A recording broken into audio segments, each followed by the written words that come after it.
Hey Journey family, Russ Mohr here, my wife Katie, and we're glad to be with you this week. If you have checked in with any of our midweek content throughout this season, you know that our worship leaders have been creating just little thoughts and reflections along with a song that we would share to encourage you in the middle of the week. And as I was talking with Katie this week and we were reflecting on not only what I wanted to share, but also just some of the conversations that we've been having recently here on this very patio, just talking about how we and our family have experienced this time. I just thought I'd invite her to come and invite you to be a part of that conversation and just hear some of the reflections that we shared with one another as we were kind of wrestling through some of the frustration and exhaustion that we've been feeling. So this week we were kind of reflecting over the weariness that we are experiencing on week 6 or 7 or wherever we're at now. And how at this point we feel like we should be better at this. We should feel adjusted. We should feel like we know how to do this and how to process this and have energy and be excited and, handle it in the right way, whatever that is. So we were talking about how that caused us to reflect on a season that we went through as a couple. It was 13 years ago. We were in the process of adding to our family through adoption, and that whole process was a mess, and we ended up being stuck in Guatemala for 8 months, me specifically, and that was a rough season. It was a very rough season, and in the middle of it I didn't know what God was doing. I can't say that I had a good attitude. I can't say that I processed it well. I can't say that I ever adjusted and got used to it. I can't say that I was good at it. I was not good at life in that season. I wasn't good at trusting the Lord in that season. When I look back, now 13 years later, I can see that whole time God was working. God was planting seeds. He was growing my character. He was kind of chiseling away at some gross stuff in my heart. And I didn't see it at the time. I didn't see it until sometimes years later what he was doing in that season. The adjustments that were required to live through that season caused a weariness that I had never experienced, and that's where we're at again now in this season. But I can say that during that season, I would say looking back over, even our whole marriage and even before that, there's not been a season that was so catalytic to my character and to my knowledge of the Lord. And that's not because in that season I used that time to really dig into scriptures and that's not it. It's because while I'm face to face with suffering, that's when I met the Lord's character probably the strongest. So I want to encourage you that God's always doing more than one thing at a time, even if you are not feeling that right now. If you are just caught in the weariness, that just this is where that blind trust can kind of come in.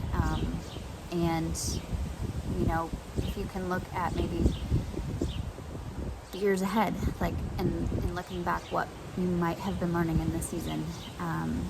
But a friend of mine posted a verse this week, and I wanted to read that as part of this time. It's in Micah chapter 7, verse 8. It's the second half. And it's very short. It just says, "When I sit in darkness, the Lord will be a light to me."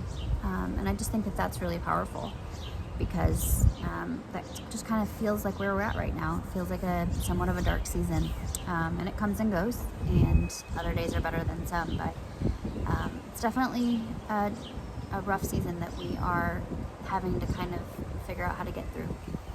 So I'm going to share with you a song that we sing on the regular at the Journey Tower Grove. It's called "Dear Refuge of My Weary Soul," and it's just a song of crying out to God from a place of weakness, of weariness, and fainting hope, knowing that God has promised to be a refuge and a source of strength and hope to those who would call upon his name. So I hope that this song, I hope that this scripture, and us just sharing a little of our story will be a blessing and an encouragement to you.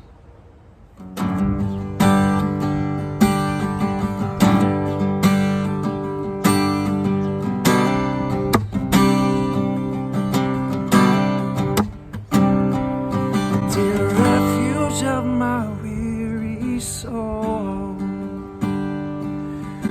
thee when sorrows rise.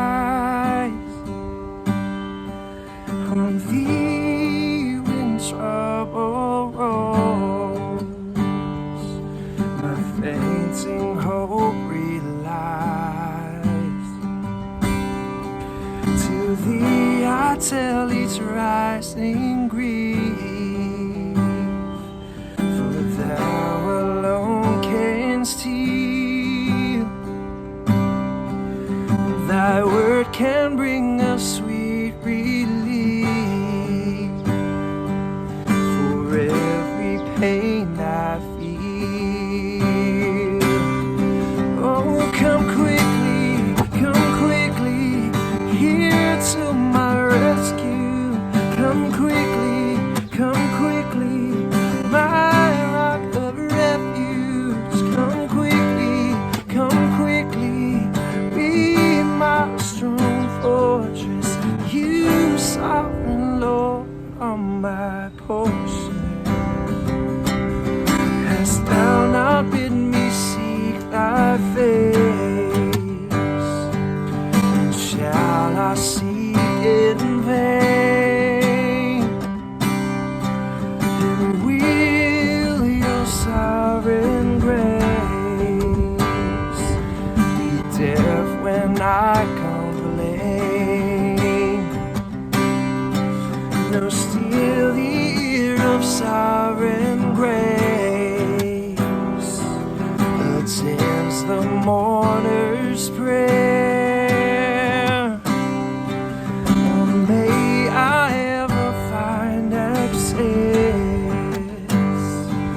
to read my sorrows there.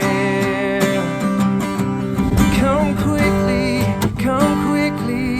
here to my rescue.